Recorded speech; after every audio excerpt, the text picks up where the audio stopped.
Assalamualaikum warahmatullahi wabarakatuh. Bapak Ibu Guru PAI Pejuang PPG kembali lagi ke channel Zona PPG PAI. Yuk kita bahas latihan soal UP PPG PAI tahun 2024. Materi yang akan kita bahas tentang teori-teori belajar. Yuk kita awali dan baca basmalah. Bismillahirrahmanirrahim. Nomor 1. Belajar merupakan bentuk perubahan yang dialami siswa dalam hal kemampuannya untuk bertingkah laku dengan cara yang baru sebagai hasil interaksi antara stimulus dan respon. Seseorang dianggap telah belajar sesuatu jika ia dapat menunjukkan perubahan tingkah lakunya.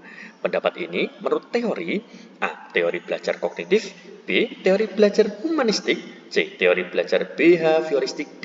Teori belajar sosial. Nah, mana nih Bapak Ibu jawaban yang paling tepat? Nah, sebelum dijawab, kita bahas terlebih dahulu ya. Yaitu A. Teori belajar kognitif merupakan tingkah laku seseorang ditentukan oleh persepsi serta pemahamannya tentang situasi yang berhubungan dengan tujuan belajarnya. Belajar merupakan perubahan persepsi dan pemahaman yang tidak selalu dapat terlihat sebagai tingkah laku yang nampak. B. Teori belajar humanistik, yaitu teori belajar yang mengutamakan pada proses belajar bukan pada hasil belajar. Teori ini mengemban konsep untuk memanusiakan manusia sehingga manusia atau siswa mampu memahami diri dan lingkungannya. C. Teori belajar behavioristik. Belajar adalah perubahan tingkah laku sebagai akibat dari adanya interaksi antara stimulus dan respon. D. Teori belajar sosial. Teori belajar yang mengedepankan perubahan perilaku melalui proses pengamatan. Teori ini menganggap bahwa harus ada pemodelan yang nantinya bisa dijadikan pengamatan oleh individu yang sedang belajar. Nah, Bapak Ibu, kalau melihat soal dari yang nomor 1 ini, mana nih Bapak Ibu jawabannya tepat? A, B, C, atau D? Nah, ini Bapak Ibu ya. Di sini kita bisa menggarisbawahi hasil interaksi antara stimulus dan respon. Nah, mana nih Bapak Ibu jawaban yang tepat? Iya, Bapak Ibu untuk nomor 1 jawaban yang tepat adalah C, yaitu teori belajar behavioristik. Lanjut, soal nomor 2. Tokoh behavioristik yang berpendapat hubungan antara stimulus dan respon yang terjadi melalui interaksi dalam lingkungannya akan menimbulkan perubahan tingkah laku. Pendapat ini menurut A. Edwin Ray Guthrie, B. John Bruce Watson, C. Edward Lee Thorndike, D. Frederick Skinner. Nah, ini Bapak Ibu berarti harus hafal ini ya untuk para tokoh-tokohnya ini. Nah, baik, sebelum menjawab kita bahas terlebih dahulu Bapak Ibu. Ya, jadi Edwin Ray Guthrie menyampaikan bahwasanya hubungan antara stimulus dan respon cenderung hanya bersifat sementara. Oleh sebab itu, dalam kegiatan belajar, siswa perlu sesering mungkin diberikan stimulus agar hubungan antara stimulus dan respon bersifat lebih tetap. B. John Bruce Watson, proses interaksi antara stimulus dan respon, namun stimulus dan respon yang dimaksud harus berbentuk tingkah laku yang dapat diamati atau observable dan dapat diukur. C. Edward Lee Thorndike, belajar adalah proses interaksi antara stimulus dan respon. Stimulus yaitu apa saja yang dapat merangsang terjadinya kegiatan belajar seperti pikiran, perasaan, atau hal-hal lain yang dapat ditangkap melalui alat indera. Sedangkan respon yaitu reaksi yang dimunculkan siswa ketika belajar, yang juga dapat berupa pikiran, perasaan atau gerakan dan tindakan. D. Frederick Skinner, yaitu hubungan antara stimulus dan respon yang terjadi melalui interaksi dalam lingkungannya akan menimbulkan perubahan tingkah laku. Nah, ini Bapak Ibu pembahasannya. Coba kita lihat, cek untuk soalnya. Nah, ini Bapak Ibu ya. Nah, nanti Bapak Ibu. Nah, ini hubungan antara stimulus dan respon yang terjadi melalui interaksi dalam lingkungannya. Nah, ini Bapak Ibu sesuai dengan pembahasan. Untuk nomor 2 jawabannya D, yaitu Frederick Skinner. Lanjut soal nomor 3.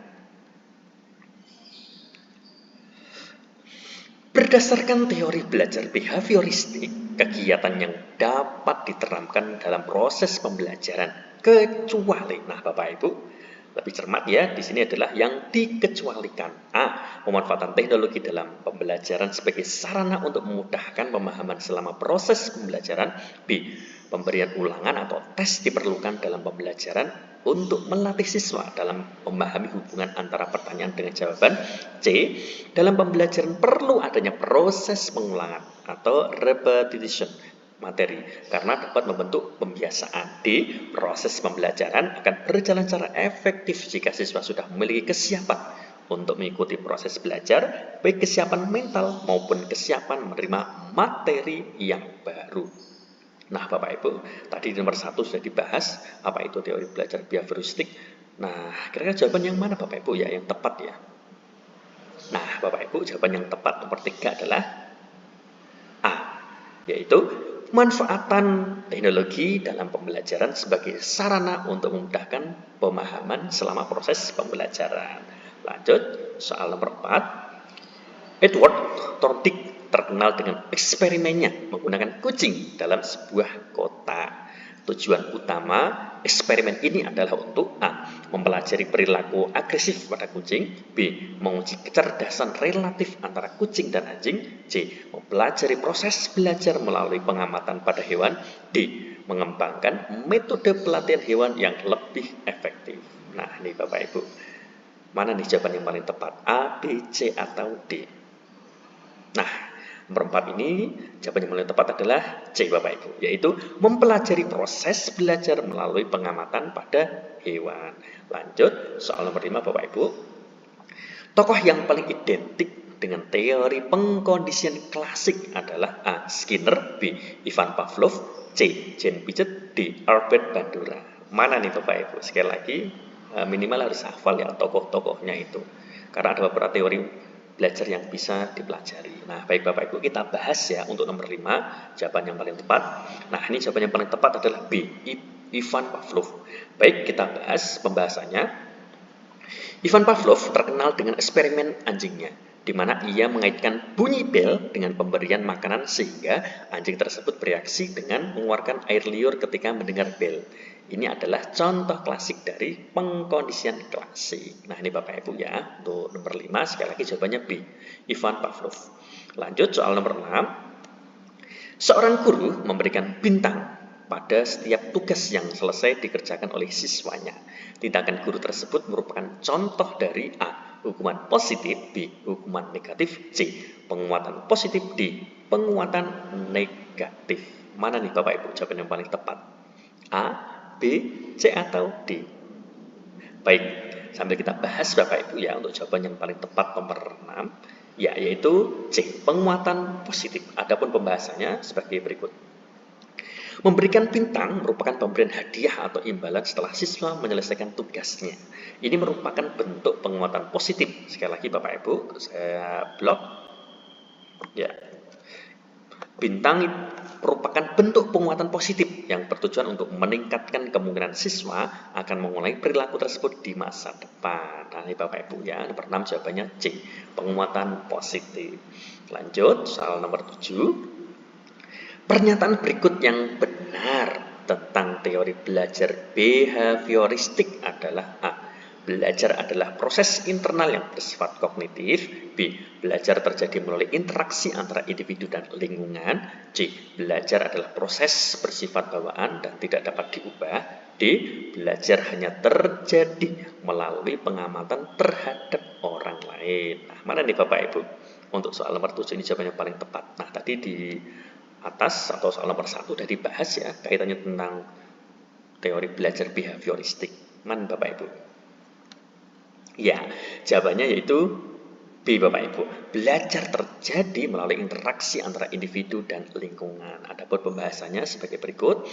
Teori behavioristik menekankan bahwa belajar adalah hasil dari interaksi antara individu dengan lingkungannya. Stimulus dari lingkungan akan memicu respon dari individu. Ini saya blok saja Bapak Ibu. Stimulus dari lingkungan akan memicu respon dari individu dan respon tersebut akan diperkuat atau dihilangkan melalui konsekuensi yang diberikan. Sekali lagi Bapak Ibu, nomor 7 yaitu B. Belajar terjadi melalui interaksi antara individu dan lingkungan. Demikian Bapak Ibu pembahasan soal kali ini. Bantu yuk channel ini supaya bermanfaat dengan like, komen, dan subscribe. Terima kasih. Wassalamualaikum warahmatullahi wabarakatuh.